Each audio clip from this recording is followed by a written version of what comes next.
Mom has to give the master bedroom to my wife and move down to the garage tonight. My son said each word clearly, right in the middle of the dinner I had cooked myself to celebrate his birthday. On the table, the roast chicken he asked me to make every year now, it only made my throat tighten. My daughter-in-law sat beside him, lips slightly curved, eyes smug as if she had just won. I looked at my son, the one I had bent my back to feed and educate, paid debts for, helped him marry, helped him buy a house, now standing in front of me, speaking like a stranger. No one at the table said a word, only the sound of cutlery against plates. My heart went cold, but my mind was strangely clear. I set down my napkin and looked straight at the tiny camera hidden behind the orchid. It was recording every word. Fine, I'll move. With my other hand, I quietly unlocked my phone. The email confirming the deposit for the Cliffside house was already in my inbox, and the appointment with the process server was set for tomorrow morning. They would soon learn that when I refused to be an ATM, the money and perks would leave the hands of the ungrateful, and the law would be the fair scale.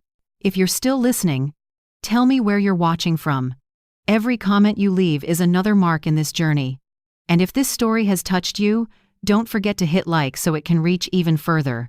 I am Shirley Whitford, 66, widowed nearly 10 years, living in a 2-story house in the suburbs of Portland, Oregon, where my husband and I spent 30 years working ourselves to the bone to pay off the mortgage.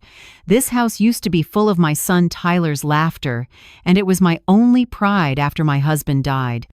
But for the past 6 months, since the day Tyler temporarily moved back in with Mom to save on rent, everything has been different. At first, I thought it was a chance to mend things, that maybe after years of marriage my son would appreciate what I had sacrificed. But after just a few weeks, the house no longer smelled like me. Bianca, Tyler's wife, walked in as if this were her property. She reorganized the kitchen cabinets, changed the curtains, reset the Wi-Fi password, and said sweet lines laced with orders like, "Mom should rest, let me handle the house." Rest meant I wasn't allowed to touch anything. The kitchen I once considered the heart of the home became someone else's stage. Every morning, Bianca came down the stairs in silk pajamas, coffee cup in hand, glancing at me, setting the table as if I were an old, inconsiderate housemaid. Tyler sat scrolling on his phone, rarely looking up to greet his mother. The master bedroom, the place where my husband and I once hung our oak-framed wedding photo, was now their temporary room. I had let them stay for a few weeks while their apartment was being renovated. 6 months later, that apartment was still not done. Tonight, I prepared a birthday dinner for Tyler, roast chicken with rosemary, mashed potatoes, and the apple salad he used to love most. I even ordered a small chocolate cake with his name on top. I wanted to believe this meal could remind him who I once was in his life. But when he said that sentence, "Mom has to move down to the garage," every lovely memory shattered. My sister-in-law, Colette, my brother's wife, was there too. She looked at me, then down at her plate, silent. Lily, my niece and Colette's daughter, sat tucked at the corner of the table, lips pressed tight, avoiding my eyes. No one said anything. No one dared. I remembered the years I worked 2 shifts at the garment factory just so Tyler wouldn't lack tuition money. I had stood in the rain for hours waiting for his classes to end, had sold my wedding ring to help him pay off credit card debt when he first got married. And now he looked at me like a stranger, speaking to his mother in the tone of a boss wanting to reallocate space. When the last clink of cutlery stopped, I set my napkin down and smiled faintly. No one expected me to be that calm. They thought I would cry, beg, or argue, but inside me, every feeling had turned into a sharp quiet. I looked up at the corner where the small camera I'd installed last week sat after Bianca slipped into my room without knocking. I bought it for security, but the truth was I wanted proof. And now, the proof was being recorded, every word, every glance. I spoke softly, my voice unusually steady. "Fine, I'll move." Tyler looked up, likely surprised I didn't push back. Bianca let out a tiny laugh, like she had just won an easy chess match. But they didn't know right under the table my hand was opening my phone. On the screen was an email from Nolan Hart, a real estate agent, confirming a 20% deposit for the cliffside house in Cannon Beach, a place my best friend Ruth had sent me 2 weeks ago. I also saw a notification from Hadley Pierce, our longtime family attorney, confirming a 9 a.m. appointment tomorrow to discuss the transfer of ownership. After dinner, they sat watching TV, laughing as if nothing had happened. I quietly washed the dishes, wiped the table, then went to my room, the temporary room they called the old family room. I sat on the bed and opened my laptop to look again at the photos of that seaside house. A white wood facade, large windows facing the ocean, and a small porch where I could drink coffee and watch the sunrise. I felt as if something were calling me back to life, a life of my own, not crowded out, not belittled. Ruth had texted before, "You should see this one, Shirley. It's small, but it feels like freedom." Back then I just laughed, thinking I no longer had the courage to start over. But tonight, after Tyler's words, I understood. What's scary isn't starting over, it's staying where you're treated like leftover clutter. I opened my notebook and quickly wrote, "Portland house estimated sale, $600,000. Amount Tyler owes mom, $58,000 tuition. Credit card debt, remaining did. Savings, enough to buy the beach house outright." I closed the notebook, then opened the closet for my old Navy suitcase. I neatly folded a few outfits, my wedding ring, my husband's photo, and the leather journal he once gave me. Before sleeping, I grabbed my phone and texted Ruth, "Come with me tomorrow morning. Bring coffee and a smile." Ruth replied immediately, "Are you okay?" I typed back, "Better than ever." Around midnight, I heard Bianca's footsteps pass my room, then the master door shut. Her perfume drifted by the scent I once bought for her when she married Tyler. Now it made me nauseous. I looked around my room, simple and tidy, so different from the master they were occupying. But I didn't feel pitiful. I felt lighter. I knew that in the morning, while they slept, I would meet Nolan and Hadley. I would sign, transfer funds, and begin the plan to sell this house, the place where filial piety had died with the cold clink of cutlery. Before turning off the light, I opened the camera app and replayed the dinner recording. Tyler's voice rang clear, cold, and firm. Bianca's voice cut in, soft but sharp as a blade. "Say it straight. Don't let her think she still has any say."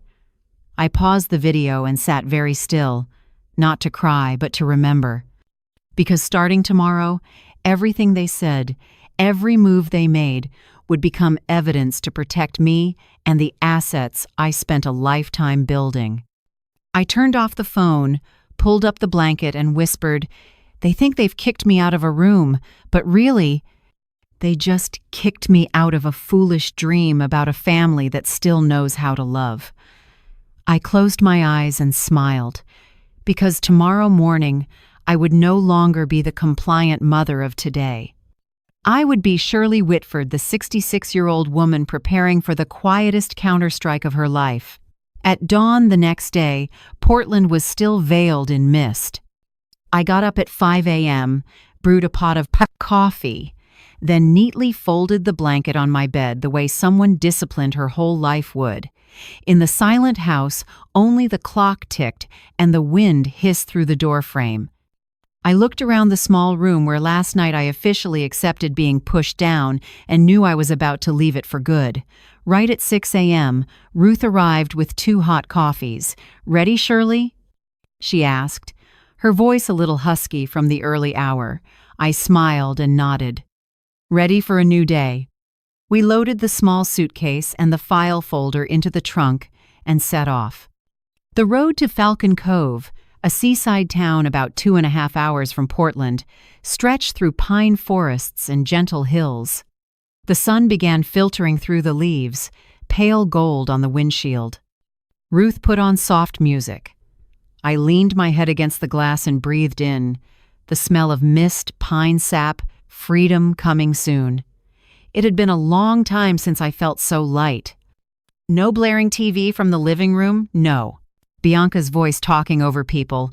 No Tyler grumbling about confusing bills. Just an open road and the distant sea waiting. When we arrived, Falcon Cove felt like a different world.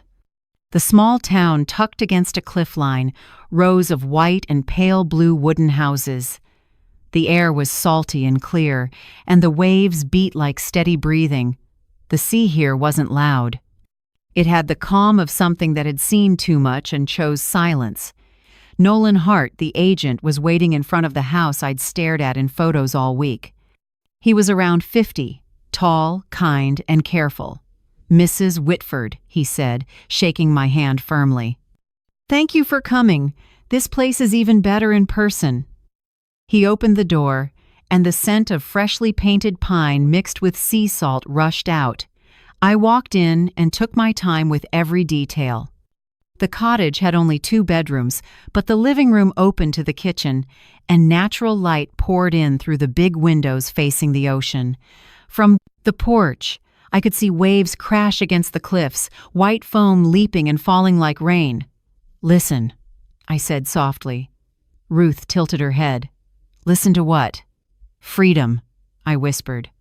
I circled once, touched the wood countertop, looked at the cream cabinet doors, then turned to Nolan. "No more thinking," I said. "I want to buy it." He paused, clearly surprised. "Most people take a few days to decide. I've been deciding my whole life," I said, light but sure. "I'll wire 70% today, the rest within 72 hours. Ruth chuckled. "Told you there's no client more decisive than Shirley." Nolan smiled, nodded, and pulled a file from his briefcase. "All right, Mrs. Whitford, let's sign the deposit right here." We sat at the small dining table facing the sea. I read every page, careful like someone who knows the weight of each signature. Nolan explained terms, taxes, and the closing process. I listened, missing nothing. Finally, he set the pen in front of me. I signed. Each stroke smooth and certain, like cutting a cord that had bound me for years. "Congratulations," Nolan said with a warm smile. "You'll get a temporary key and copies. I'll schedule the official closing for Friday. After that, the house will be fully yours." I held the key cold, solid. Across the wall, the window framed the sea. Waves rolled in endlessly over the rocks. I stood still, letting the sound fill my chest and wash out the stale smell of months of endurance. Ruth touched my shoulder. "How do you feel?" "Like I'm alive again." We sat on the porch with coffee while Nolan prepared copies. A seagull perched on the railing, cocked its head at 2 older women, then took off. I smiled. "It's freer than I am, but I'm learning." When everything was done, Nolan shook my hand again. "Honestly, Mrs. Whitford, it's rare to see someone come and decide this fast. Maybe this place really is meant for—" "I believe it is," I said. "And thank you. You didn't just sell me a house. You helped me find myself." On the drive back, Ruth was quiet most of the time. Passing a small market, she stopped and bought me a bunch of wild daisies. "Put these in the new house," she said. "Give it a lived-in scent." I laughed. "You do know how to pick words." We left town in the late afternoon. In the rear view, the cottage shrank behind the pines, sunlight flashing on the water. In my head, the plan was clear. First, I'd call Hadley Pierce, my late husband's attorney, to review everything. Make sure this house is solely in my name, with purchase funds separate from anyone else. Second, I'd sell the Portland house quietly, with showings only when Tyler is at work. Third, I'd update my will and add Lily, the only grandchild who still cares. I texted Hadley. "Hadley, I need to meet urgently. Changes to assets and beneficiaries." She replied in under 10 minutes. "Tomorrow morning at 10 a.m. My office. Bring the deposit paperwork and account info." I closed my phone, leaned back, and shut my eyes. Ruth glanced over. I know what you're thinking. I'm thinking, I said, it's time what I do finally benefits me. We got home close to 6 p.m. The Portland sky was turning deep purple. When I opened the door, Bianca's perfume still hung in the living room. The TV blared some reality show. Tyler lounged on the sofa with a beer, not bothering to look up when I walked in. "Where were you so late?" he asked lazily. "I had things to do," I said. Bianca stepped out of the kitchen, arms crossed. "Mom, remember I need you to watch my friend's kid tomorrow? I already promised." I simply smiled, headed upstairs, and didn't answer. Behind me, Bianca muttered something like old and stubborn. I didn't turn around. Their words now felt like wind at a closed door. In my room, I opened the laptop and emailed, "Nolan. Keys received, deposit signed. I'll complete payment within 72 hours. Thank you for your professionalism." I saved copies of the contract to an external drive and created a folder named Falcon Cove New Life.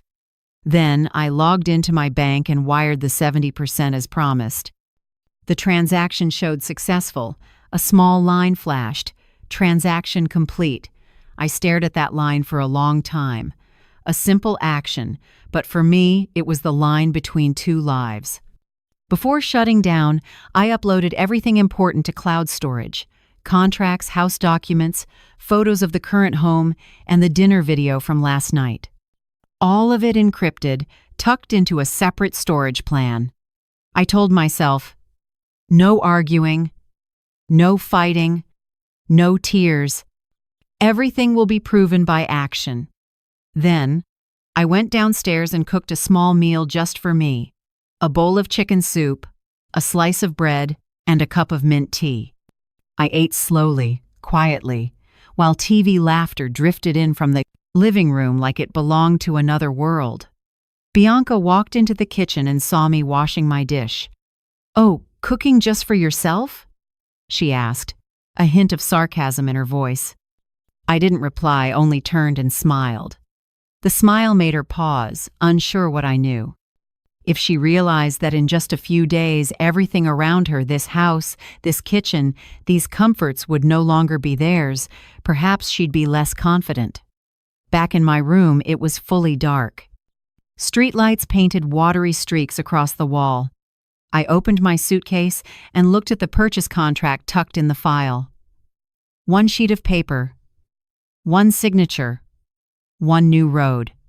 I sat on the edge of the bed, looked up at the ceiling and whispered, "It started, George." I pictured my late husband standing in the doorway, smiling gently like he used to.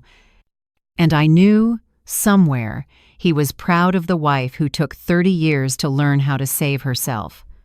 The next morning, Portland drizzled. I put on a beige trench coat, grabbed an umbrella, and stepped out while Tyler still slept. The whole house was wrapped in the sound of rain on the roof, the scent of coffee in the hall. Bianca's door stayed shut. Faint giggles leaked through. Maybe she was telling someone about last night's little victory. I said nothing, just closed the door softly behind me. Hadley Pierce's office was in an old red brick building downtown. I knew it well. She handled my husband's will after he passed. Hadley is around 40, quick, with a soft but firm voice that makes people feel safe. When I walked in, she looked up and smiled. "Mrs. Whitford, I figured you'd be back." I smiled. "And I figured you'd know why." She poured me tea and motioned to sit. "Start from the beginning, Shirley." I told her everything from the day Tyler moved in, Bianca took over the house, to the birthday dinner. No embellishment, just facts. Hadley listened, taking careful notes. When I finished, she set down her pen and looked straight at me. "So what do you want me to do?" I answered slowly but surely. "I want a legal fence built around me so tight no one can cross it again." Hadley nodded. "All right, we start with the basics. Separate property." She opened her laptop and typed. "The Portland house is solely in your name, correct?" "I bought it after my husband died with my own savings." "And the Falcon Cove house?" I signed the deposit yesterday entirely from my personal account. Hadley smiled, satisfied. Good. We'll file documentation confirming these are separate property. No one gets to interfere, not even family. Bring copies of your savings statements and the purchase agreement for my files as well. I took a stack of papers carefully wrapped in plastic from my file folder. She skimmed them and nodded. Now, step 2, update the will.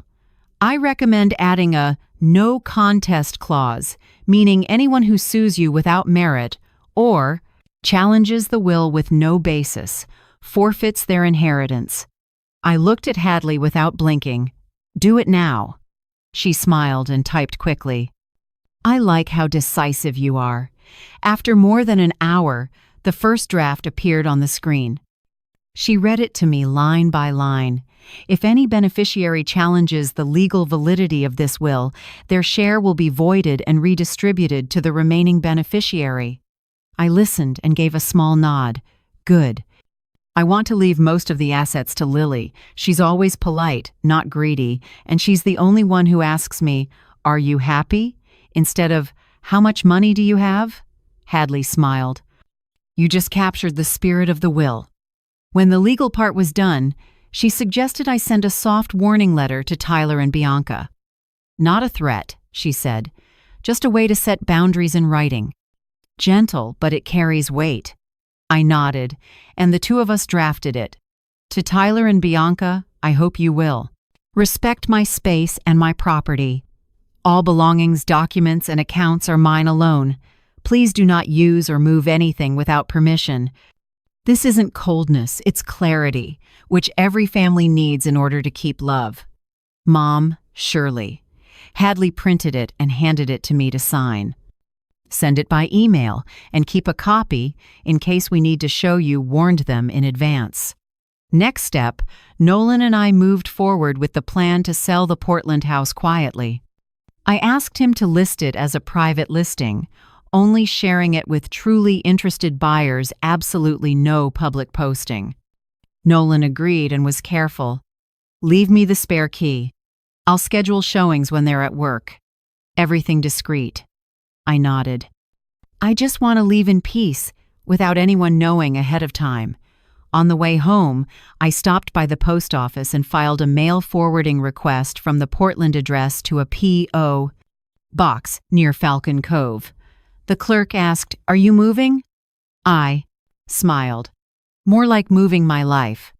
The young woman didn't get it, just nodded and handed me the confirmation slip. I swung by a small electronics store on the corner and bought a simple backup phone with a prepaid SIM. No social media, no payment apps, just calls and texts for the people who matter. I also created a new email address solely for financial transactions. It felt like I was slowly stepping out of an old, messy web, taking back control one step at a time. In the afternoon, I sat in my room, opened my laptop, and started compiling a timeline of disrespect. I saved my son's scolding texts, Bianca's snide remarks, and audio clips from dinners. I don't want to use them for revenge. I want them to protect me. Maybe every mother has once thought, he'll change, until she realizes her child treats kindness like an obligation. When I replayed the birthday recording, I paused at Bianca's line, "Say it. Don't let Mom think she still has a say." Her voice was crisp, arrogant, like she was talking about a stranger. I shivered for a moment, then steadied. I saved that clip in a folder named Proof, Family, and set a password. That evening, Ruth called. "Done yet?" "Mostly. I've got a lawyer, an agent, and a plan." "What about me?" she asked. I laughed. "You're my ally. I need you listed jointly on the moving service contract, so if I'm not there, no one has an excuse to block it." Ruth agreed immediately. "Say the word. I know I'm lucky."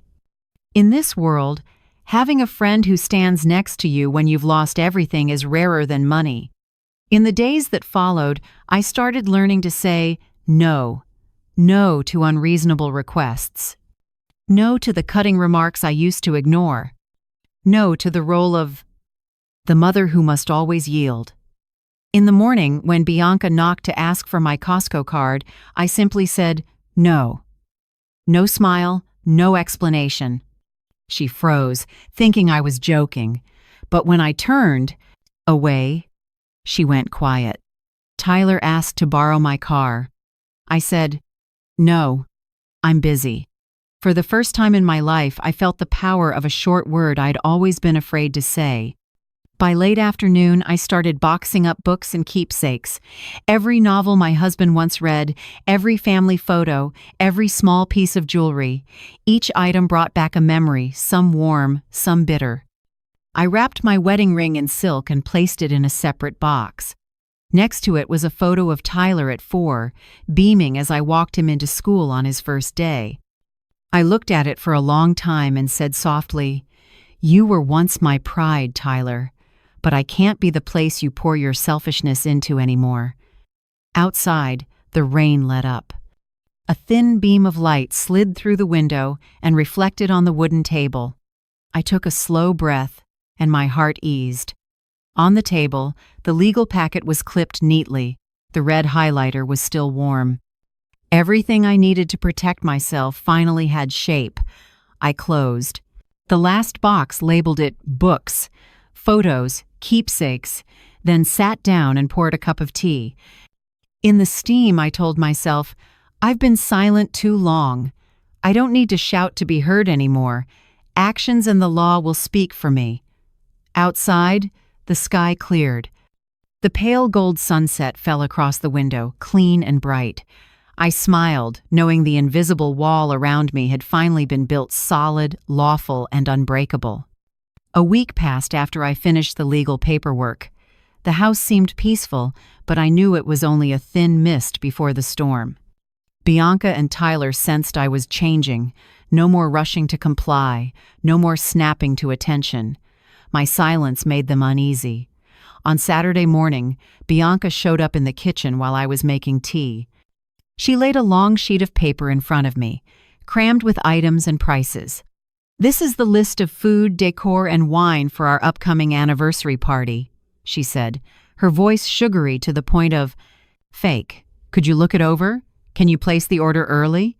This is also a chance for our family to show a little something to guests, right?" I glanced through it. Everything was expensive. Imported beef, French wine, white orchids for the tables, a 3-tier fondant cake. The total wouldn't be under $3,000. I folded the paper and set it on the table, speaking slowly. "You invite, you pay. I'm not planning a party." Bianca faltered, color draining a little. "What do you mean? We're just doing it for fun." I sipped my tea and answered evenly. Fun shouldn't be measured on someone else's credit card. She stood still for a few seconds, then walked off, her heels clacking hard on the wood floor. That afternoon, Tyler found me in the garden, face tight. "What's going on with you? You're different." "Good," I said. "Son, everyone needs to change to grow up." "Not like this," he snapped. "You're being selfish, Bianca. Just wants to make things fun around here. And you're always stingy and difficult." I looked at my son, the 38-year-old man I once thought would protect his mother in her old age. "Tyler," I said softly, "I'm not a bank anymore, and I won't be treated like a walking wallet." He glared. "What are you even saying?" "I'm saying," I answered steady, "that love isn't an unlimited expense." He stood silent for a moment, then walked away. I watched his back, the back of a man who never learned the lesson of gratitude. The next day, Bianca knocked on my door, smirking. "My car's in the shop? Can I borrow yours?" "Just for a bit, we're going to the supermarket this weekend." I didn't have to think. "No, my car's insured for me only." "Oh my God, you're so dramatic. Aren't we family?" Family doesn't mean erasing boundaries. I spent half a life learning this. Love doesn't mean letting people trample your limits. What about you? What boundary makes you feel respected in your own family? Share it with me in the comments. My answer stunned her. I saw a flash of bottled anger in her eyes. She turned and slammed the door hard enough to shake the curtain. I just smiled. Part of me felt sad, but another part felt light. For the first time in years, I chose my own respect. In the days that followed, I focused on selling the house. Nolan scheduled 3 showings that week, all during office hours while Tyler and Bianca were at work. I left the spare key in the lockbox out front, just like we planned. The first showing was a newlywed couple, both teachers. They loved the bright kitchen, where morning sun spilled across the granite counter. "This place feels cozy," the wife said, eyes roaming the room with delight. I smiled. "I've baked more loaves here than I can count. If you pay attention, you can still smell butter and cinnamon." She laughed softly. "You really can." When they left, I slid a tray of half-baked cookies back into the oven. Warmth and sweetness spread through the kitchen, the scent of a house that knows how to love. The second showing, a middle-aged man came on behalf of an investment group. He checked the roof and plumbing closely and asked detailed questions about maintenance. I pulled out the packet. Hadley told me to prepare roof inspection reports, electrical warranties, everything neatly arranged. He looked at me, a little surprised. "I haven't seen anyone keep records this organized." I smiled. "When you've been underestimated, you learn to prepare for everything." The third showing was a young family with a little girl around 7.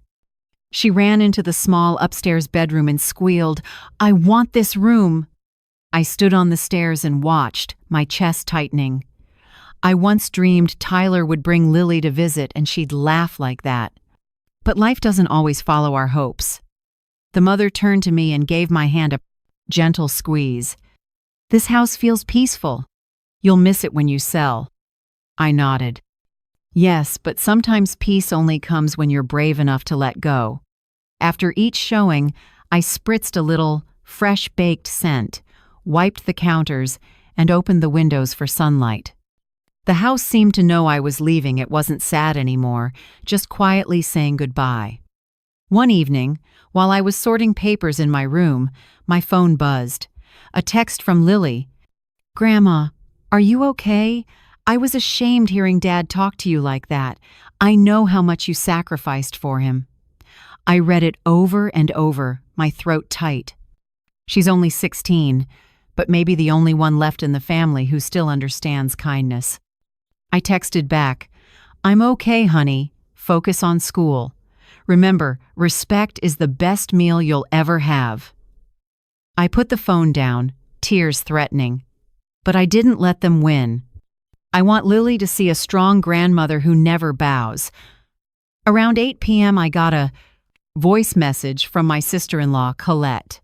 "Shirley, I heard what happened. I don't want to interfere, but I'm on your side. Maybe it's time Tyler learns the lesson everyone must learn. When a mother stops giving, a son has to grow up." I replayed it a few times. Colette's voice was slow, warm, and sad. I could hear faint radio static. She must have been driving at night. I smiled, a lightness spreading through me. Not because someone was on my side, but because I knew I wasn't alone. The next morning, when I went downstairs, Bianca was washing dishes, her face like ice. Tyler sat at the table, silent. The air was thick enough to cut. I made coffee, poured a cup, and set it in front of me. Tyler tossed out a half-taunt, half-sneer. "You must be thrilled being in charge of everything, huh?" I met his eyes, calm. "No, I don't need to be in charge of anyone. I just need to be in charge of myself." He gave a dry laugh. "You're becoming a stranger." "Good," I said. "Better a stranger than someone you can look down on." Bianca slammed a glass into the sink. It shattered, crisp and sharp. She didn't apologize, just walked away. Tyler watched her, then looked at me, eyes mixed with confusion and anger. I said nothing more. Silence, the one weapon they never learned to fight. In the afternoon, I stepped into the yard. The last light of day washed the small garden in gold. The smell of fresh-cut grass blended with a soft breeze, almost painfully pleasant. I sat on the wooden chair and checked my calendar with Nolan, just a few more serious buyers, and I knew one would close. I glanced up at the second-floor window where Tyler had just turned on the light. Inside, two shadows moved across the wall, an argument I'd heard 100 times. I sighed, not out of pity, but for people who never understand that kindness has a limit. I went back inside and prepared my own evening: a small salad, a glass of wine, and a classic jazz record. When the first notes played, I closed my eyes. I thought of Ruth, the beach house, the sound of waves and salt in the air. And I knew.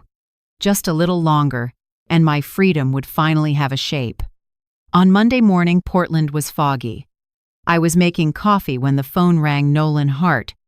His voice was soft but clear, the way people sound when they're used to working discreetly. "Mrs. Shirley, I have good news," he said. "A couple from Bend just did a second viewing. They're offering $615,000, all cash, and can close in 7 days. Shall I proceed?" I tightened my grip on the mug, my heart skipping a beat. 615,000, about 35,000 over what I hoped for. I took a breath and answered slowly. "Let's accept it, Nolan, but I need 72 hours of post-closing occupancy to finish the handoff. Put that in the contract." "Of course," he said. "I'll send you the signing schedule today, targeting Thursday, 10 a.m. When he hung up, I sat quietly in the familiar kitchen. Thin light slipped through the window onto the stone counter where I'd prepared thousands of meals. Suddenly, it felt like I'd won a long fight and closed a chapter at the same time. That afternoon, I called a moving company. A young, quick voice answered. "Would you like a full move or partial?" "Partial," I said. 3 trips over 4 days. Prioritize documents, family photos, and keepsakes first. She typed fast and asked, "Do you need packing help?" "I'll do it myself." "I need to know where everything goes." I labeled each box. Documents, keepsakes, old photos, small jewelry. Every item I touched seemed to whisper a memory. The yellowed wedding frame, my husband's recipe notebook, the silver watch he gave me for our 20th anniversary. I set them aside in a small wooden box, a part of life that isn't for sale. At noon, an email from Hadley Pierce popped up with a short subject line, "Addendum complete." I opened it, an updated will with the added clauses and new beneficiary. Hadley wrote, "Mrs. Shirley, I've added protective conditions. Lily is listed as the primary beneficiary, effective only once she turns 25, and only if she has taken part in no family disputes. I also added a small trust for community projects. P.S. The way you're handling this is remarkably composed. Not everyone at your age could do it." I read that last line and smiled. Composed not because I'm no longer hurt, but because I have nothing left to prove. That afternoon, when Tyler and Bianca got home, they saw a note I'd written on the kitchen table. "If you use something, wash it." No scolding, no exclamation points. Just a small note that landed like a slap. That night, no one said a word to me. They ate, did a quick rinse, and went upstairs. The house sank into a cold silence, but to me, it was a silence with order. On Wednesday morning, I was making coffee when Bianca walked by and spoke in that same fake sweet voice. "Oh, Mom, Tyler and I think we'll stay here a few more months until we find a stable apartment. You don't mind, right?" I set the spoon down, turned, and looked her in the eye, calm and direct. "I do mind. Because this house will soon no longer be mine." "And even if it were, no." She froze for a beat, then gave a forced laugh. "You're joking?" "No, I rarely joke about what's mine." Her eyes widened. I turned back to my steaming cup, ending the conversation. That afternoon, Tyler called me into the living room, his face tight with anger. "Bianca says you won't let us stay?" "That's correct. You're cruel. You're throwing your own son out on the street?" I met his eyes without flinching. "My boundary starts at my bedroom door, Tyler. You've crossed it too many times." He opened his mouth, then shut it, searching for words that wouldn't come. What I saw in his eyes wasn't hurt, it was the loss of control. The feeling of someone once coddled who can no longer order anyone around. "Don't you see?" I continued, voice light as air. "It's me, the one who paid your debts, your tuition, your wedding, your house, who is relearning how to protect herself. And you, the son who once promised to take care of his mother, are learning how to lose her." Tyler said nothing, then stormed out. The door slammed. I didn't flinch. That door has only ever closed one way. That night, I opened a small wooden box. Inside, my husband's old watch was still ticking, the second hand nudging forward. I took a photo of it with my phone, like photographing a goodbye. Before closing the lid, I touched the crystal and whispered, "Richard, I kept my promise. I didn't let anyone belittle what we built." I placed the box in the keepsakes carton and sealed it with clear tape. Each rip of tape sounded like a period. Later, I put on my old jazz playlist. "Fly Me to the Moon" floated out of the small speaker by the window. The room was dark, lit only by a warm bedside lamp. I stood and slowly raised my hands, turning in a quiet circle. There's no one left to dance with, but I danced anyway alone, silently, as if signing a peace treaty with the past. Each step on the wood floor sounded clear and certain, like a heartbeat returning. I remembered what Ruth said the other day. Sometimes, silence is the most elegant payback. Exactly. I'd been silent, but in that silence, every plan was in motion. Near midnight, I sat on the bed and checked my messages. At the top, a new text from Nolan. "Mrs. Shirley, everything is confirmed. Contract signing at 10 a.m. on Thursday. I'll bring all documents to the signing office. Congratulations." I read it again and turned off the screen. No cheering, no tears. Just a long, easy breath, as if the door had finally opened after years inside four pressing walls. I stepped onto the balcony. The neighborhood slept. Moonlight painted the rooftops in patchy silver. I closed my eyes and listened to the wind in the yard. Somewhere near the sea, a small house with a wooden porch was waiting for me. I whispered, "3 more days, Shirley, 3 more days." I went back to bed and pulled the thin blanket up to my shoulders. The old clock kept ticking, as if reminding me that time, slow or fast, would eventually pay back what it owed me. Freedom. Thursday was crisp and cool in Portland. I woke early, made a cup of coffee, and looked out at the backyard once full of laughter, now only wind sweeping across dew-wet grass. On the table, the house sale file was clipped neatly, next to the blank check Nolan said would be handed over after signing. Around 9:30, Ruth pulled up. She wore a navy coat, hair in a neat bun, face brighter than usual. "Ready?" she asked. I smiled. "More than ready." The notary office sat in an old stone building on Main Street. When we walked in, Nolan was waiting by the door with a file pressed to his chest. He shook my hand, his voice sure. "Congratulations, this is a big day." I sat and looked at the papers in front of me. For years I'd signed and signed loans, mortgages, insurance for the kids. But this was the first time I was signing something to save myself. Pages turned, paper rustling in the quiet room. At the last line, I paused, took a breath, then signed Shirley Whitford. The blue ink wavered slightly, but it was firm. Nolan double-checked and smiled. "All done. Here's the check for $615,000 after fees.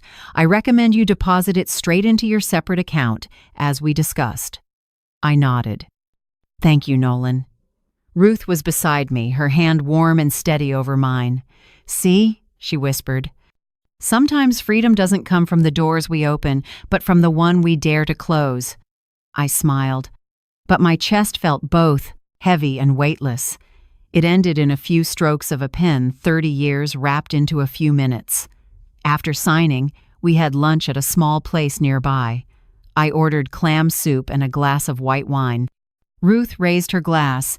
to a new chapter for Shirley Whitford, the woman who dared to reshuffle her own deck. I laughed. Sounds like a movie title. Because you're living like a movie. We laughed, relieved. I looked out the window. Fine rain was falling, the light pooling into tiny silver dots. I texted Lily, "Grandma's moving to the beach house, honey. There'll be a spot for you anytime you want to come." A minute later, she replied, "I'm proud of you. When you get there, send me the first picture, okay?" I stared at the screen, still smiling. Maybe not everyone will disappoint you. That afternoon, I got home early. Tyler and Bianca were in the living room, the TV on, but no one watching. I set my bag down and stepped into the middle of the room. "We need to talk," I began, calm and even. Bianca looked up, wary. Tyler leaned forward on his knees, eyes avoiding mine. "I sold this house this morning," I said clearly. "The deal is done. You have 3 days to move out. I'll be gone before that." For a few seconds, the room froze. Only the TV muttered a far-off commercial. Tyler jumped up, voice rising. "What? What the hell did you do? This is your house, our house. You can't—" "I already did." I cut in. Bianca's face tightened, hands clenched. "Do you realize you're tearing this family apart?" I turned to her, voice low and steady. "Family is respect, not entitlement." Tyler flushed. "You'll regret this, I swear." "I'll sue you, can't do this to me." I opened my bag, pulled out Hadley Pierce's card, and set it on the table in front of him. "This is my attorney. If you really want to try, she's waiting at her office." Silence thickened. Bianca pressed her lips together, tears. Starting, but not from remorse, from losing power. "We just wanted a home. Don't you get that?" she said. "I do," I answered softly. "But I also know a home can't stand when the people inside only take and never give." Bianca broke into tears. Tyler turned away, slammed a fist into the wall, and stomped upstairs. Heavy footsteps echoed down the hall, mixing with the wind at the door. I stayed where I was and looked around the photos, the wood frames, the faint handprints Tyler left on the wall as a child. "It really is over," I whispered. "No bitterness, no regret, just acceptance." That night, I locked every file cabinet and sorted the legal papers into a separate box. I sealed the spare keys in an envelope labeled, "Hand off to Nolan Hart per tomorrow's appointment." I set the envelope on the kitchen table and took a photo for my records. Everything now had proof, timestamps, and order a suit of armor made of paperwork that I'd put on myself. Around 9, my phone buzzed nonstop. Tyler called, then Bianca, then unknown numbers. I didn't pick up. Only when I saw Colette's name did I open it. Her message was short. "Don't answer anyone. Just sleep. Everything is fully legal. I've talked to Hadley." I read the line and felt warmth spread. For the first time in years, I felt someone was on my side, not to fight, but to remind me I wasn't alone. Before bed, I opened my old playlist, but this time I didn't dance. I sat quietly, looking around the room, now half empty. This house was where I first learned to be a wife, then a mother, then a survivor. Now it was just an address, nothing more. I set the alarm for 5:30 a.m., getting ready for the next stretch. Ruth would come early. Nolan would meet me for the key handoff. After that, it would be the ocean, the wind, and the quiet I'd dreamed of for years. I pulled the blanket up. Moonlight slipped through the curtain and spread across the bare wall where family photos once hung. I smiled, closed my eyes, and said softly like a prayer to myself, "We did it, Shirley. In the end, you stood up not to walk away, but to come back to yourself." Outside, a breeze carried the scent of damp wood and the coolness of night. I knew that when the sun rose, it wouldn't just be a new day, it would be the beginning of freedom. The alarm rang at 5:30 a.m., just as I'd set it. Dim light from the window washed the room blue. I sat up, pulled on my old cardigan, and walked barefoot across the cool wood floor. The house was so quiet I could hear the clock ticking in the living room. Ruth arrived right on time. The silver box truck stopped in the driveway, headlights sweeping the yard and lighting the lavender I planted last year. She got out with her hair tied high and a hot coffee in hand. "Ready, Shirley?" I nodded, smiling. "I've been ready for a long time." We started carrying boxes to the truck documents, keepsakes, a few clothes, and the wooden box with Richard's watch. Each one I set down felt like unloading a piece of memory, not heavy, just lighter. When the last box was in, Ruth shut the door and wiped her forehead. "That's it?" "Almost," I said, looking around the yard. "One small thing." I walked a loop through the house. I touched the living room wall where Tyler once scribbled with pencil as a little boy. I ran my fingers over the slightly rough paint and felt a quiet peace rise in me. I passed through the kitchen, the center of everything: dinners, birthdays, arguments, and reconciliations. Now it was only fading warmth in memory. I took out a small note, wrote a few words, and stuck it by the light switch. "Thank you for sheltering me." It wasn't for anyone, it was for the house itself. It had held me through joy and wreckage, through nights I cried alone and mornings I still made coffee like everything was fine. When I turned back toward the door, Tyler was there. Dark circles under his eyes, hair messy, he must have heard the truck. "Mom, are you really going?" he asked, voice rough. I looked at my son and saw confusion where anger used to be. I nodded. "Will you be okay?" he asked. I smiled, light but sure. "No, I'll be better." He went quiet, hands falling to his sides. His mouth moved like he wanted to say something, then didn't. Maybe apologies that come late are heavier than we expect. I walked past him and out to the driveway. Before climbing in, I said softly, just loud enough, "You don't need to know where I'm going. When Lily is old enough to understand, she will. For now, let me be." Tyler didn't answer. Only the wind and the soft click of the door. We pulled out at 6. The city was still sleepy.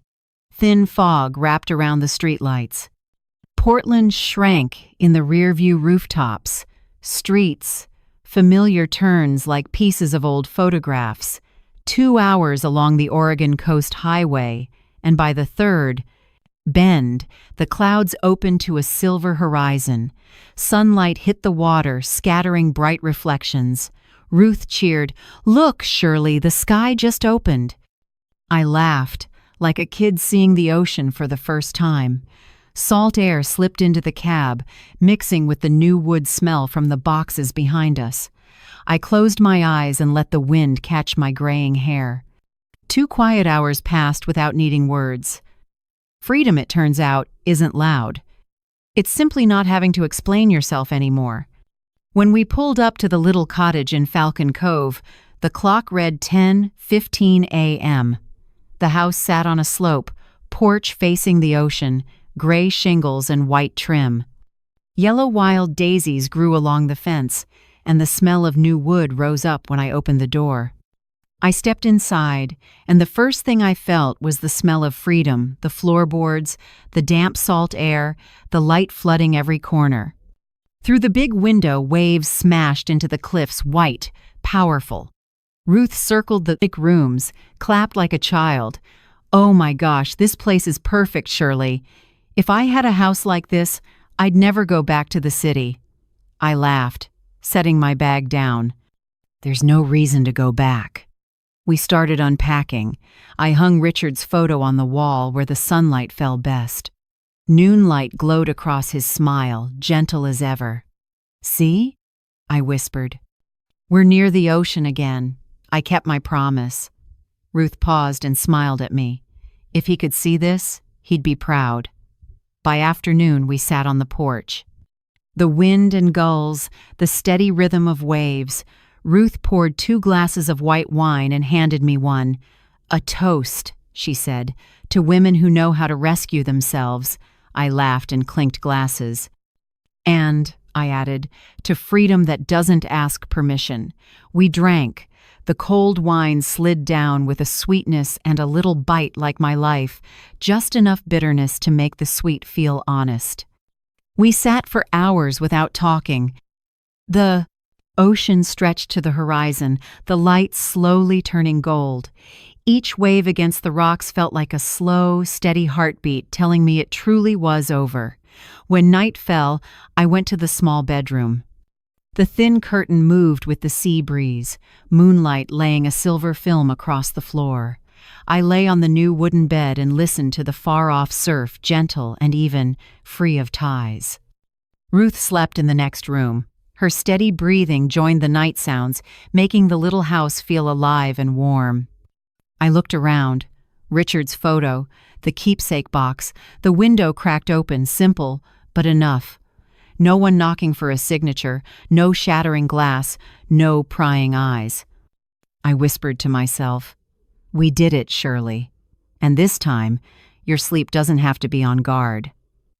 My first night in Falcon Cove, I slept deeply.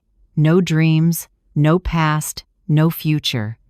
Only the present, where a 66-year-old woman finally gets to be herself. Outside, the ocean sang gentle and strong, a welcome to the new chapter. I woke at 6 a.m. Pale gold light slipped through the curtain and spread across the bed like a warm blanket. The waves kept their rhythm quiet but constant, the kind of sound that never needs to explain itself. I made a black coffee and stepped onto the porch. The sea wind was cold, but not cutting like Portland mornings, brisk and clear, as if to say, "You survived, and more than that, you're truly living." I started a new habit. Morning walks along the sand. With every step, I felt lighter, as if each hurt was rinsed by the tide. Some mornings I just listened to the gulls. Other mornings I hummed an old Frank Sinatra song. People say that when you stop living for others, your life finds its own melody. I think they're right. In the afternoons, I read, "The cottage has a bright corner by the window where I placed a new armchair, the first gift I ever bought for myself without asking anyone. I chose navy fabric, thick and soft, that holds you as you read.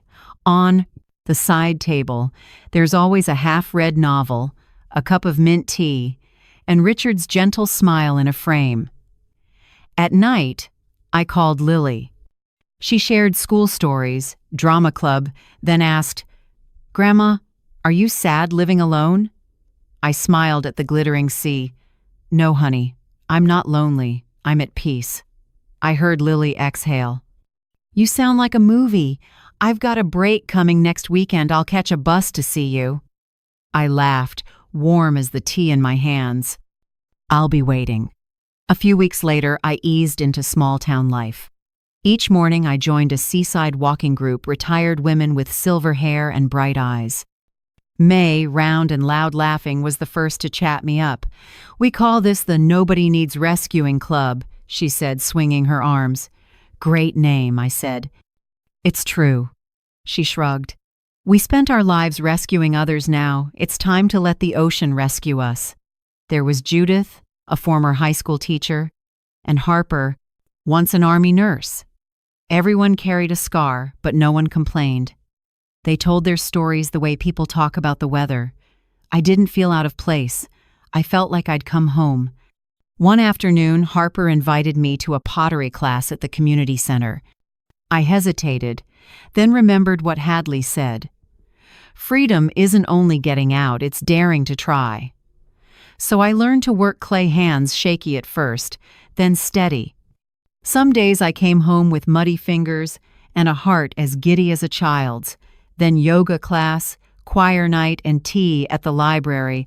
I learned to say yes to what brought me joy and no to what didn't bring peace. No one pushed, no one judged, no one demanded. I only had to be myself, and that was enough. On a Friday night, I invited my neighbor, Mr. Baird, for tea. He's about 70, white-haired, a former fisherman.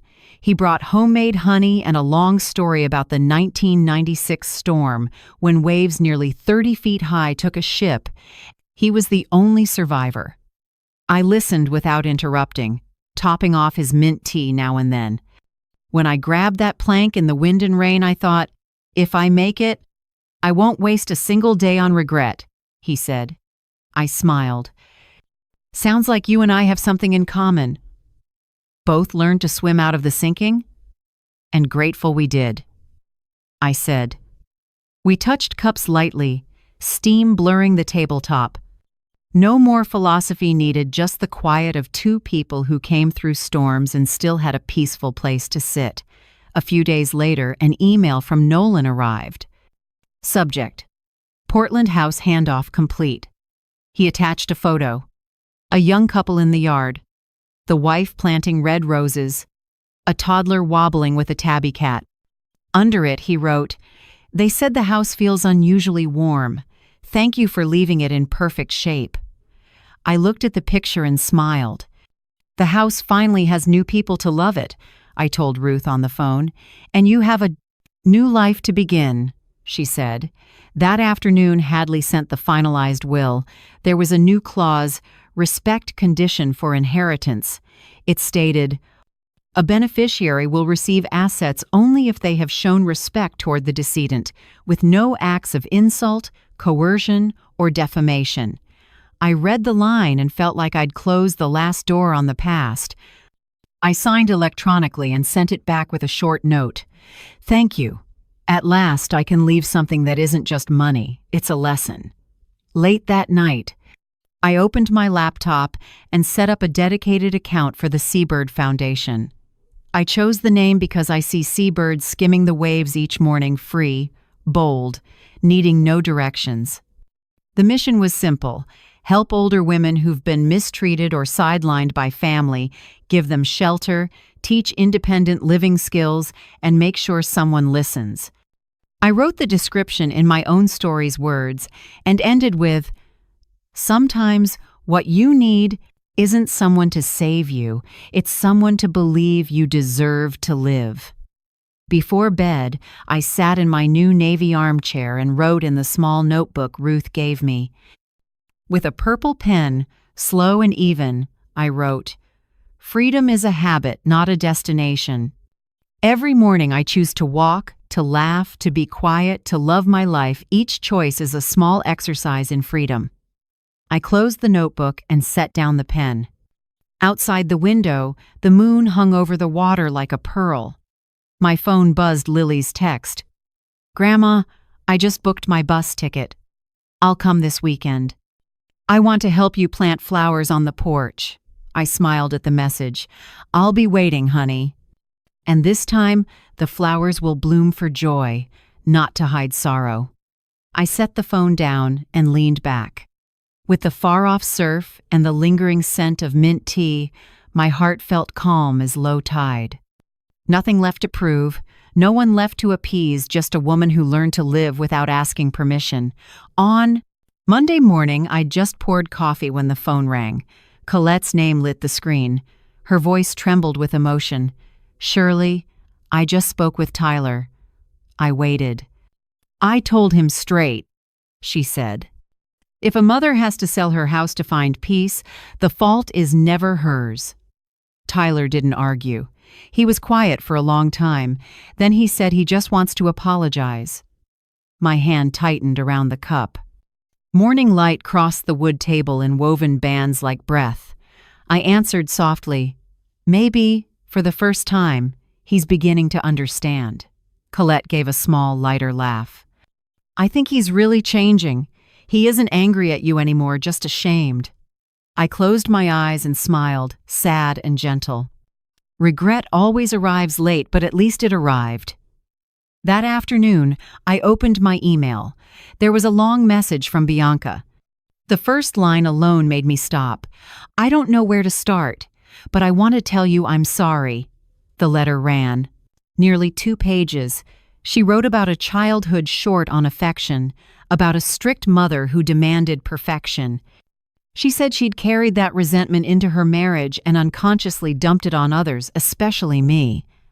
"I know I crossed every boundary, and you didn't deserve that. I understand why you left, and I don't blame you. I just hope one day you'll let me say this to you in person." I read it all, then read it again. Once, twice, then a third time. Each time, my heart softened a little, like old ice slowly melting inside my chest. I didn't write a long reply, just something short. Thank you for being honest. Change starts with daring to say it out loud. I added nothing else. I've learned forgiveness doesn't need a declaration. It only needs to stop hurting when you speak of it. The next evening, the phone rang again. Tyler. I sat looking at the screen for a few seconds before I picked up. Hi, Mom. His voice was hoarse, hesitant. I just wanted to say, I'm seeing a counselor. I need to relearn how to behave. I want to change. I kept quiet and listened to his breathing on the other end. You don't owe me anything, he went on. I just hope that one day you'll let me make amends. Not with money, but with actions.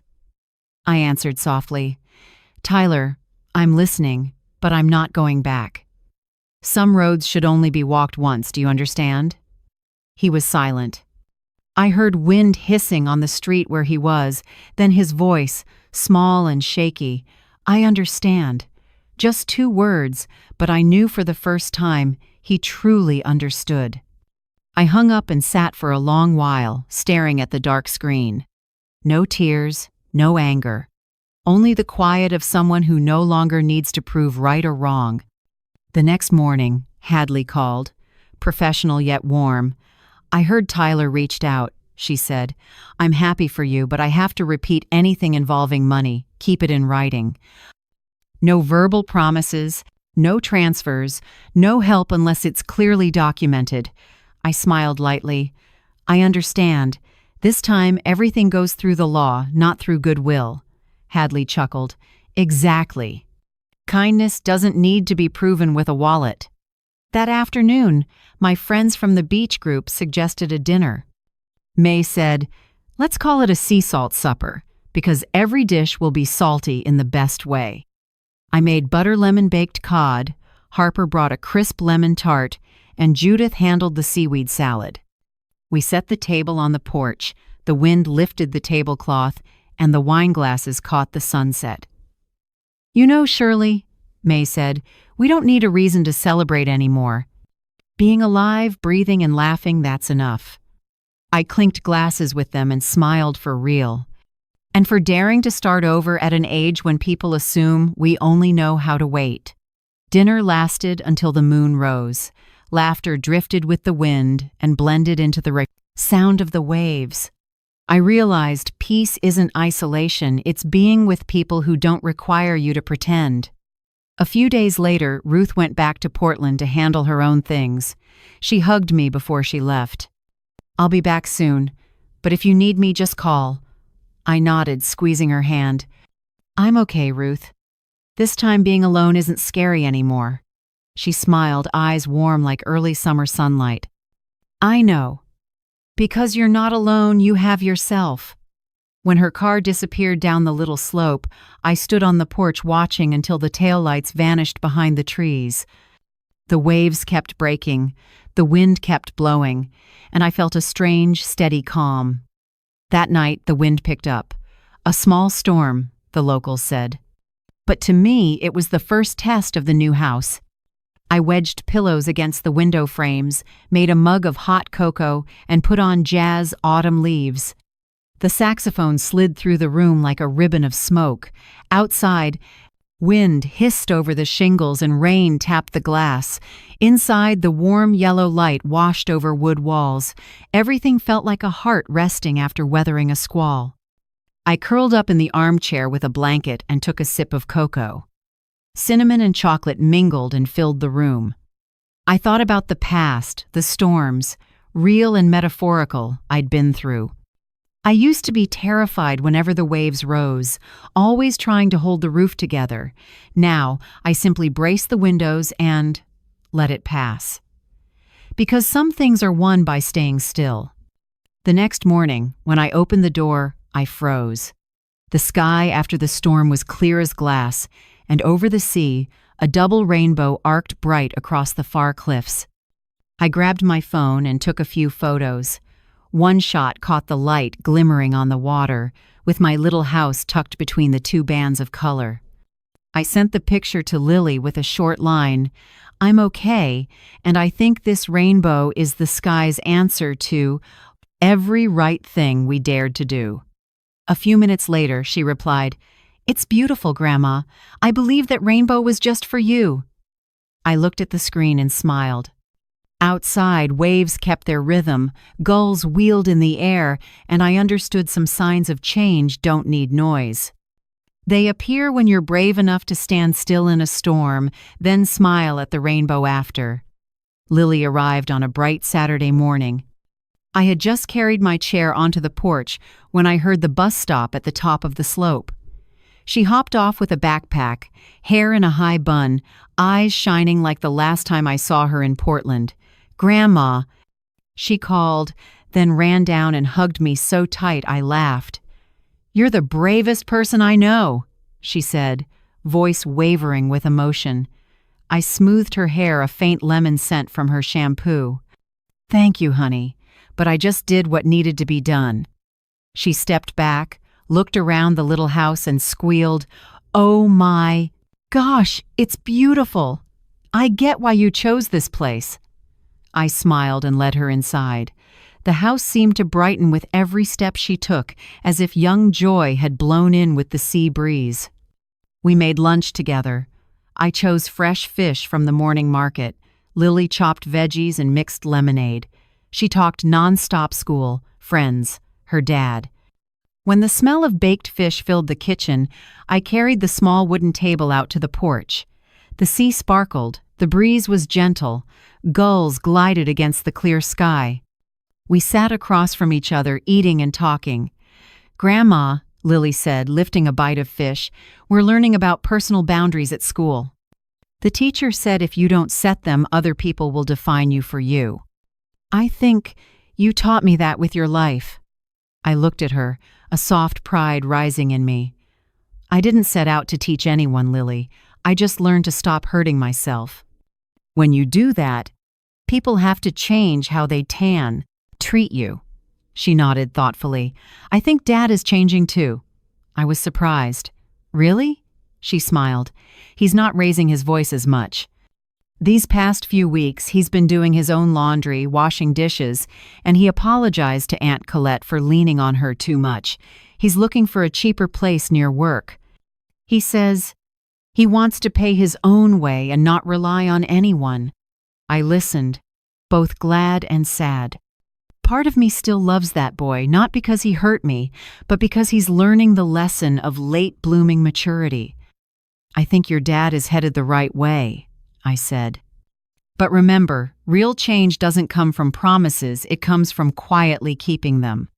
Lily nodded, pensive.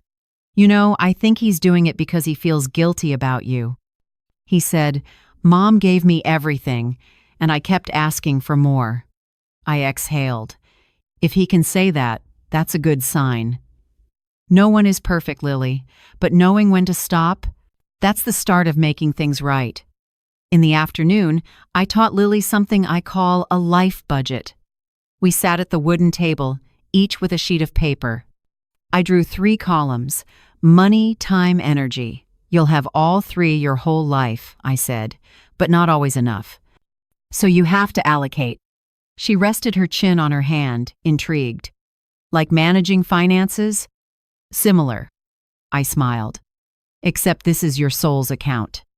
If you spend time and energy on people who don't deserve it, there's nothing left for what brings you joy. Just like overspending on something fancy and having to skip meals at the end of the month. She laughed. That's very real, because I've done it. I spent all my energy trying to please people, and by the time I noticed, my self-respect was starving. Lily was quiet for a moment, then squeezed my hand. "I'll remember that, Grandma." Evening turned chilly. We wrapped ourselves in blankets on the porch, listening to the waves. Moonlight laid a silver path across the water. I poured us each a warm mug of milk. My phone rang. Tyler's name lit the screen. I hesitated a beat, then tapped Accept Video Call. His face appeared thinner, but his eyes gentler. "Hi, Mom." I nodded. "Hi, son." He glanced over and saw Lily beside me. He smiled. "Hey, kiddo. What's Grandma cooking?" "Baked fish with herbs," Lily said. "She's amazing." Tyler looked back at me and stayed quiet a few seconds. Then, "Mom, I'm sorry." I breathed in, kept my voice steady. "Tyler, forgiveness is a journey, not a button. Keep walking. When you reach the end of that road, I'll know." He lowered his head, voice tight. "I understand." Behind him, Bianca stepped into the frame. She looked at me, the arrogance was gone. "Thank you for listening," she said softly. I simply nodded. No more words were needed. In that moment, I realized sincere remorse doesn't need an explanation. It just needs the courage to look in the mirror. After the call, Lily leaned her head on my shoulder. "Grandma," Dad really cried. "I've never seen him like that." I stroked her hair. "Every storm ends someday. What matters is whether people clean up what they knocked over." "Grandma," she whispered, "I'm coming every month. I love this feeling, peaceful but full of love." I smiled. "I'll always be here. Just remember to save energy for yourself. Don't let that life budget go negative." She giggled. I took a jade green scarf from the cabinet, the one I knitted all last winter. "This is for you. When it's cold, remember there's always a warm place for you." Her eyes sparkled as she hugged the scarf. "I'll wear it whenever I miss you." The next morning, I walked Lily to the bus stop. She waved from the window until the bus disappeared around the bend. I stood there, feeling light and warm at the same time. The sea wind was strong, but no longer cold. I realized I had truly crossed an invisible border of guilt, the place where you stop blaming yourself for what's gone and start treasuring what remains.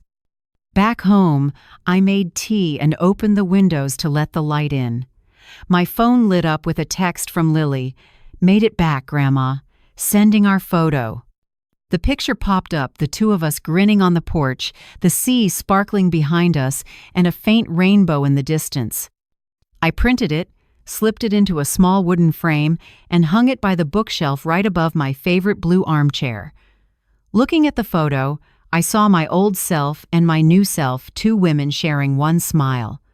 One used to fear being left behind. The other now knows freedom can simply be daring to stay with herself. On a late March morning, I got a call from Hadley Pierce. Her voice was steady and warm. "We can officially close the file, Shirley. There's no legal ground for Tyler to sue. All assets have... I've been proven to be your separate property, fully valid." I let out a long breath I'd been holding for months. "Thank you, Hadley. That might be the best sentence I've heard all year." She laughed. "It's a pleasure to stand with someone who knows what she wants and knows how to say enough. Congratulations." After I hung up, I sat by the window for a while. Outside, the waves moved in, even beats, and the early light spread across the water like poured silver. I took a sip of coffee and tasted a gentle bitterness, the flavor of unfiltered freedom. That afternoon, I wrote a handwritten letter to Nolan Hart. My script was still firm, each line careful. "Dear Mr. Nolan, thank you for your dedication throughout the transaction. Every step was complete, not a single mistake or leak. I learned something important from your work. When people act with integrity, trust rebuilds itself, even after it's been damaged. Wishing you good health, and many clients who value your professionalism as much as I do." I signed, folded it into an envelope, sealed it, and took it to the little town post office. The clerk smiled. "A thank you letter, Miss Shirley?" I nodded. "Thanks for a chapter that closed well." A few days later, my Seabird Foundation received its first donation, $2,000 from the Beach Friends. May included a card, "For the women who dare to say no, so our daughters won't have to say, 'I'm sorry.'" My eyes stung as I read it. I opened the ledger and wrote the first line, "March 15th opening contribution." I pressed the pen slowly, afraid of smudging the feeling in my chest. From someone once treated like a burden, I could now help lift burdens off others. Turns out freedom isn't just letting go, it's having something to give. The following week, I shared my story at a small talk at the library club. The topic I chose was When a Mother Stops Being a Wallet. There were just over 20 people, mostly older women, some with notebooks, others just listening. I told my journey, from a mother who gave until she was empty to the moment I realized love isn't paying to be allowed to stay. No one spoke for almost an hour, only the scratch of pens and a few deep breaths. When I ended with, "Sometimes the bravest step is walking out of the house people think you should remain in," the room was quiet for a few seconds, then filled with long applause. An elderly woman with silver hair came up and held my hand. "You spoke for many of us. I'm about to leave my son's house. Thank you for the courage." I squeezed her hand. No one owes anyone their endurance. After the talk, the librarian invited me to join a monthly storytelling series. I agreed. From that day, my name Shirley Whitford appeared in the local Community Voices newsletter. A week later, several women came to my house. They asked for first steps: how to protect assets, setting up a will, say no without guilt. I'm not a lawyer, but I know my experience can keep them from walking the same old road. We sat around the tea table, talked, and wrote a list of minimum boundaries. Some cried, some smiled. I knew this wasn't just sharing, it was collective healing. I also put down a deposit for a 12-week pottery class at the Art Center. This time, I didn't just want to shape clay, I wanted to feel what it's like to form something with my own hands. Amid the scent of clay and the laughter of friends, I realized you're never too old to start something that belongs only to you. As a treat, May and I planned a short trip to Cannon Beach. 2 women, 2 small suitcases, and a long list titled, "What We'll Do If It Doesn't Rain." We walked the shore, ate ice cream in the cold breeze, bought a few colored stones for class, and sat for hours in a little cafe facing the sea. "You know," May said, "we're like 2 retired kids." "Skipping work," I laughed. "There's a difference. Kids get called back. No one dares call us." One afternoon, Colette called. "Shirley, the family wants a small birthday dinner for Lily next week, at the restaurant near the bridge, neutral ground, so no one feels awkward. Do you want to come?" I paused for a few seconds, then said, "I'll be there." A short answer, but inside me it was a grown-up acceptance. The dinner was on the weekend. A small private room, soft yellow light. Tyler helped in the kitchen. Bianca set the table. It felt a little stiff at first, but not cold. Lily ran over and hugged me. "Grandma, I told everyone you're the guest of honor." I smiled and kissed her forehead. When dinner began, Tyler brought out a big salad and set it in front of me. "I made it myself," he said, meeting my eyes. "I'm grateful you chose peace because that's how I learned what responsibility is." I looked at him for a long moment. For a second, I didn't see a stubborn son. I saw a real man, willing to look back without bowing down. I smiled. "My peace isn't something for you to owe me, it's a mirror for you to use." Bianca lightly touched his shoulder, a small but genuine smile. I didn't add anything else. I just bowed my head and thanked the food. The party ended early. I left at dusk, turning down the invitation to stay for dessert. Tyler walked me to the door without insisting. "I'll come visit when you're ready," he said. "No need to wait for me to be ready," I answered. "If you come with sincerity, the door is always open." I stepped outside. The sea wind greeted me with its familiar salty chill. Streetlights cast a warm glow across the distant water.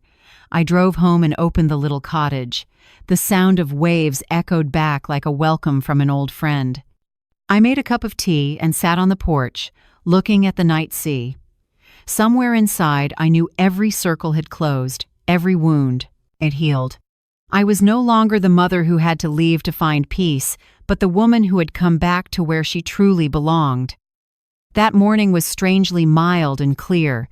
Wind drifted through the window, carrying the smell of salt and damp grass after a night rain. I brought a wooden chair out to the porch, brewed a pot of mint tea, and looked toward the cliffs where the blue ocean opened without end.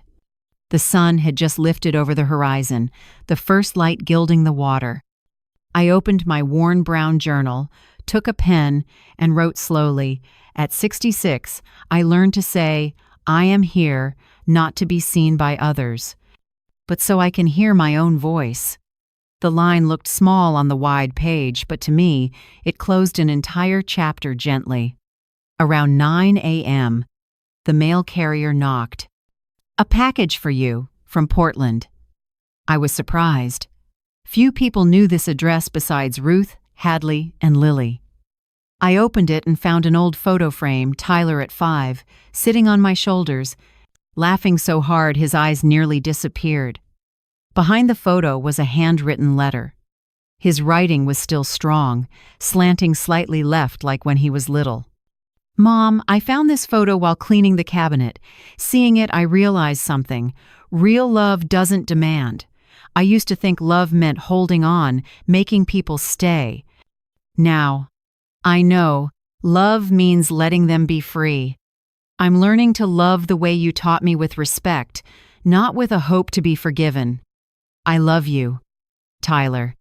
I set the letter on the table, my hand trembling. A few tears fell, not from sadness, but because my son had finally understood what I'd never managed to say out loud.